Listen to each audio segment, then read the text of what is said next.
Well, it's Monday, and I'm going to try to do something very unusual. I'm going to try to create a chronological gospel, if you will, combining Matthew, Mark, Luke, and John with the most important verses to me. Now, that's that's not to say that all of Jesus' life was not important to me, but obviously we would be here longer than I'm probably going to live if we were to look at every verse on the chronological gospels.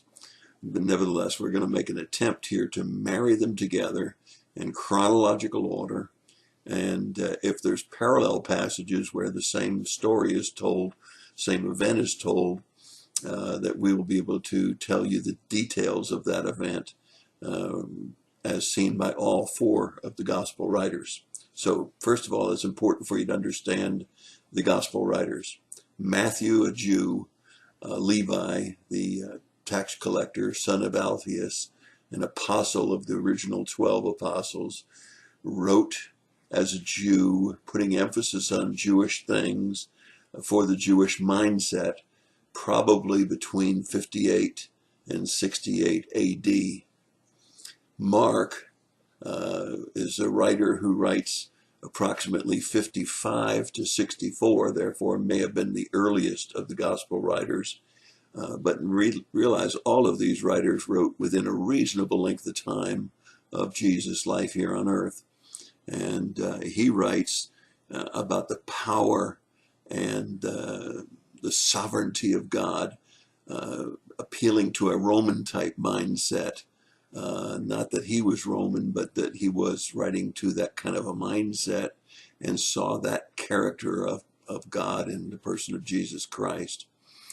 Then we have Luke, who was believed to be a doctor, a medical doctor, Dr. Luke, and we find him writing about 60 to 63 AD, and close friend with Paul, on a missionary journey or two with Paul, where we see in the book of Acts, the other book that Luke wrote, that he was changing from they did such and such to we did such and such.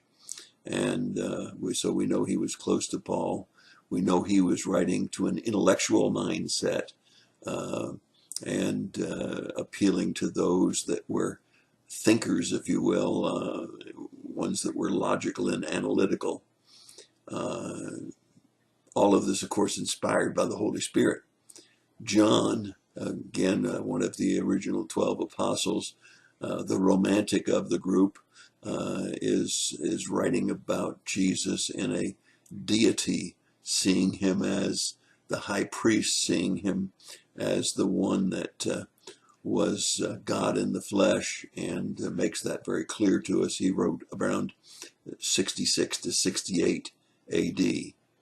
Now, if we try to take these in chronological order, it would only be fair to say that John takes us the furthest back because he takes us to Jesus at creation.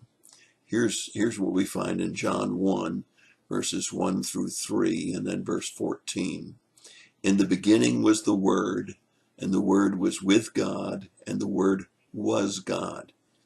He was in the beginning with God, and all things came into being through him. Apart from him, nothing came into being that has ever come into being. Now, let me just explain a couple of things here. It tells and explains it to us pretty clearly by the time we get to verse 14. The Word, representing Jesus, was with God and was God. So John reveals to us in the very beginning of his writing, he reveals to us that God and Jesus are one.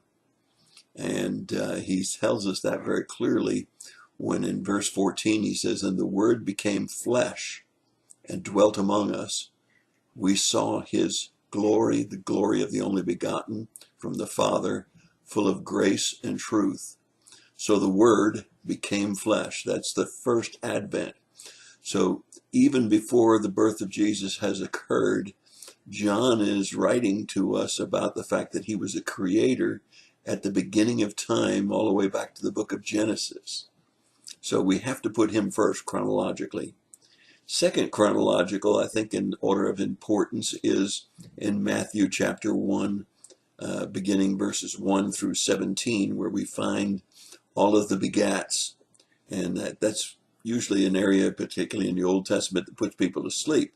But once you've started to learn the names of the Old Testament, you see how important it is to see all of these lineages and to see the prophetic promises to both Abraham and David, that they would be the line that would lead to the Messiah. And so we see this promise of God to Abraham and David through all of these lineages. It also gives us a wonderful timeline. And finally, it tells us that there were three periods of 14 years, which again gives us a wonderful timeline. So if we have to look at this, we see John going all the way back to creation. We see Matthew taking and going from creation and showing us the lineage and the promises, the prophecies fulfilled to Abraham and David and the birth of Jesus. And then in Luke, we find another interesting thing. We find that Luke wants us to have a confidence in these gospel accounts, and particularly in his gospel account. And here's what he says in Luke 1 through 4. Inasmuch as here I have taken to compile an account of the things which accomplished among us, just as we were handed down to us from those from the beginning, and were eyewitnesses and servants of the word. Servants of the word, again, not only the written word, but the word that became flesh. And it seemed fitting to me as well, having investigated everything carefully from the beginning. So here Luke is saying to that analytical mind, I investigated it all. I talked to eyewitnesses, those that served the Lord, those that served his word, and carefully from the beginning, to write to you in consecutive order, most excellent Theophilus, so that you may know the exact truth about the things which you have been taught.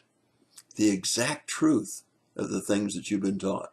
So as we see these three gospel accounts, we see going all the way back to creation, then we see going all the way back to created man, the promises to Abraham and David, the prophecies fulfilled, and then we see the accuracy that the word and the gospel is through Luke, as he writes and says, I want you to know absolutely, I've checked all of this out carefully, and I'm going to lay it out for you in consecutive order. Now, by now, you're probably saying, did you forget Mark? No, I didn't forget Mark. Mark begins his gospel when it was about AD 27, when Jesus was a man, rather than when he was a child, and does not go back to creation, does not go back to the genealogy, and is certainly one of the fastest writers here, because he gets his book out probably ahead of all of the others. And remember, all of these gospel accounts are fully inspired by the Holy Spirit. And God has protected them from the original languages in Hebrew and Greek and Aramaic, and has translated them accurately, not in just one translation, but given us several good modern day translations, which have been tested by greater theological experts than you and I, and they compare very, very well with one another. If you were to take a look, as I did this past week, as I preached from the book of Revelation, if you took the King James and the New American Standard and the ESV, and you took a look at the NAS, all of those Bibles, and put them side by side, you'd have a hard time, other than some of the English words of 1611, telling any difference, because they all say the same thing. So there you are. There's the beginning. It shouldn't be quite as complicated for the future, but that's going to be the chronological Gospels, marrying Matthew, Mark, and Luke, and John together, and bringing out some of the key passages, not an extensive verse-by-verse study of all four Gospels, but at least some key points that I think you'll find interesting. And that's my thought for the day. God bless you and have a great day.